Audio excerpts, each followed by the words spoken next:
It's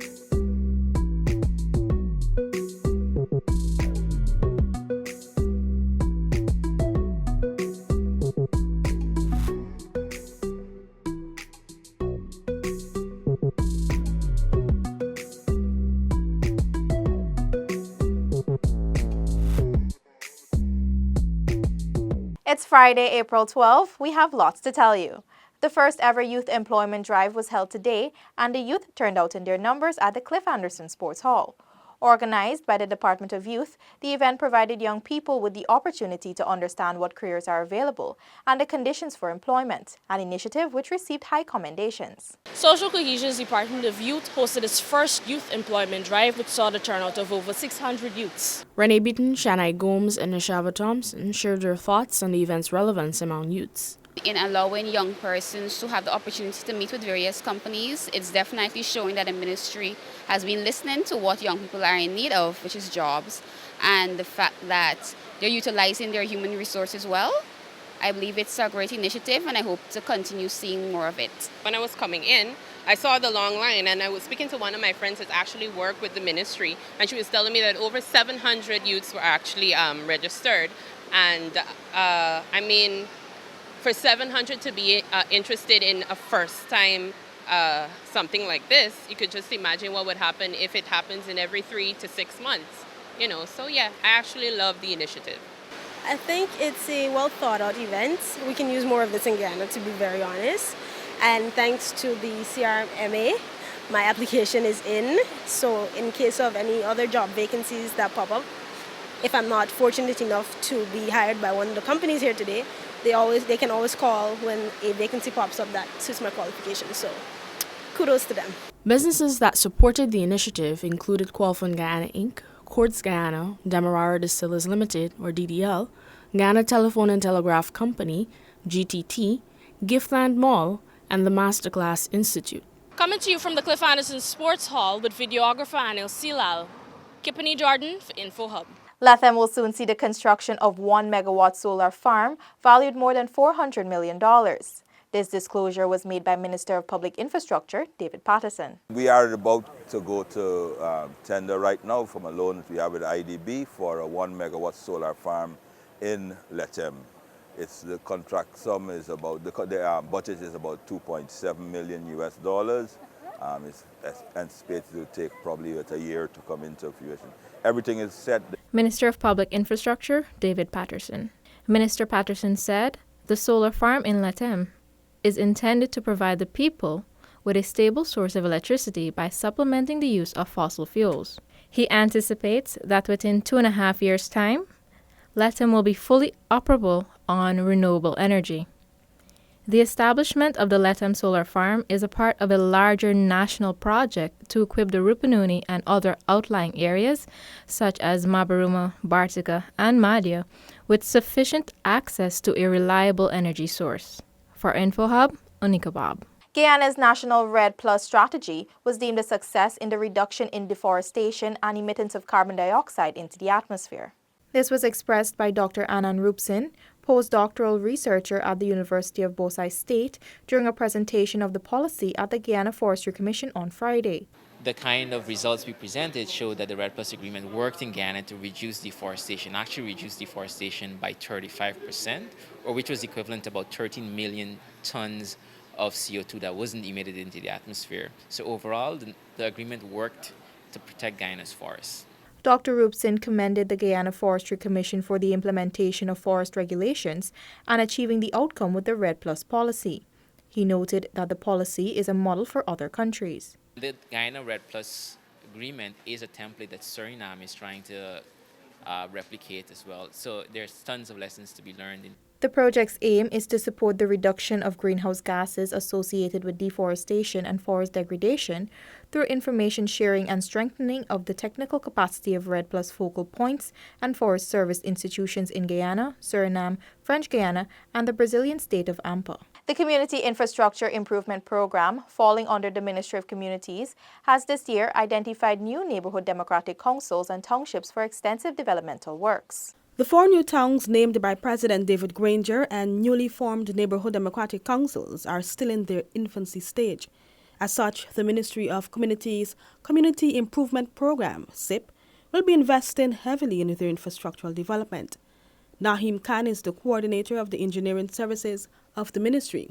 He told InfoHub on Friday that there is need for improvements in these communities. Of course, these are new town and these new NDC. They need somewhere to function, to carry on their day-to-day work. So our focus is to build facilities for them or rehab, existing facilities. Among the major projects for the townships are the construction of the Lethem and Madia town halls, the construction of the Morocco Phoenix NDC in the Pomeroon region, rehabilitation of the NDC building in Weiberg, Caracas, New Amsterdam, and the construction of the new facility for the Pletanker Kodrat NDC. There will also be a remodeling of the Haruni Yarokabra NDC. According to Khan, SIP continues to assist local democratic organs, especially the municipalities. It also lends its engineering expertise and construction audit to regional democratic councils. Reporting for InfoHub, Alexis Rodney. Still to come, Department of Youth and School of the Nations relaunched Say Yes campaign, and an indigenous fashion designer is making headway with unique traditional wear. Details of these stories when we return. Are you ready to embark on a truly epic adventure to an undiscovered corner of South America, where some of the most spectacular natural attractions are unveiled within a beautifully diverse landscape? From the wetlands and savannas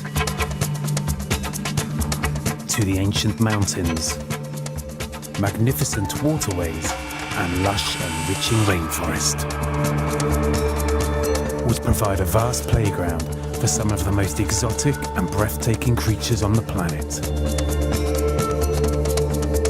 including many of the world's giant species.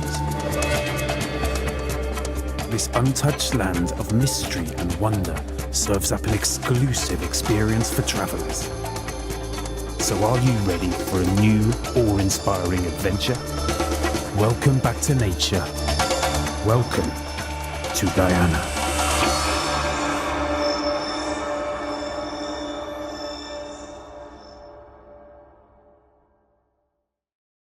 Welcome back. The Department of Youth and School of the Nations has relaunched the Say Yes campaign under the theme Youth Can Move the World, which is aimed at providing a forum and the necessary guidance for young people to formulate solutions to social ills affecting them. Social Cohesion Minister Dr. George Norton said this initiative is one that will provide practical knowledge for young people to change society. He urged all stakeholders to get on board and help rid society of social ills. Let us build a smart, self-motivated, resilient, and innovative Guyanese youth. The Government of Guyana, and particularly the Department of Youth, remains committed to this task of nation building and to ensuring that the development of young people remains a priority. This campaign, which is slated to last 1 year, will tackle social ills like drug and alcohol abuse, violence, and bullying, including cyberbullying among youths, and will host a series of workshops. Principal of School of the Nations, Brian O'Toole, said this will be done using a creative and innovative approach. That we're not going to give in to bullies.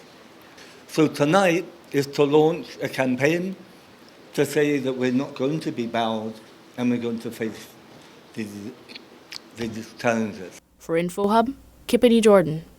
In this week's Small Business Focus, we bring to you the story of an indigenous designer who has been making headway in the fashion industry, creating unique indigenous traditional wear for any occasion. Let's take a look. On this edition of Small Business Focus, we meet 34-year-old Vanda Alicock Calistro, who has been designing premium quality indigenous wear since 2012.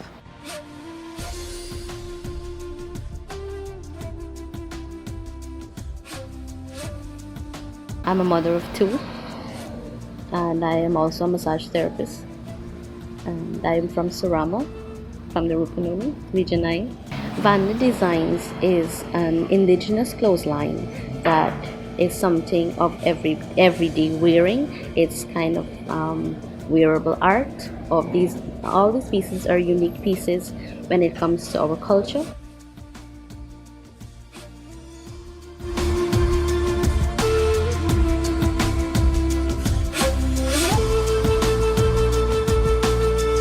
But how did it all start? Vanda's sister died, leaving behind a son, a young man who is a very talented artist, but at the time was struggling financially. Vanda then had the idea to have him paint on clothing to sell and generate income so that he could attend the E.R. Burroughs School of Art. Since her business started, she has been part of several exhibitions locally and even attended one in Suriname. This exposure has brought new customers and her business continues to grow.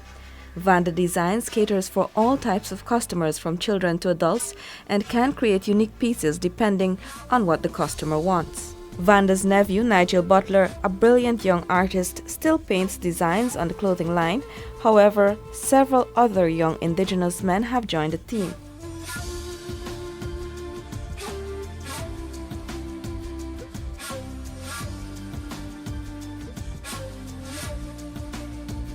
The paintings are mainly birds and animals from within the environment, from within things that you can find in Guyana. And we do the petroglyphs painting from the rocks that are found throughout Guyana, and the basket weaving. The lines that we use are our interpretation of the basket weaving, which I'm really very talented of doing. Vanda currently operates her business from home, but she is hoping to expand and establish a place where customers can walk in and make their purchase. As we end this edition of Small Business Focus, I'm Natasha Smith, wearing one of Vanda's latest designs, reporting for InfoHub.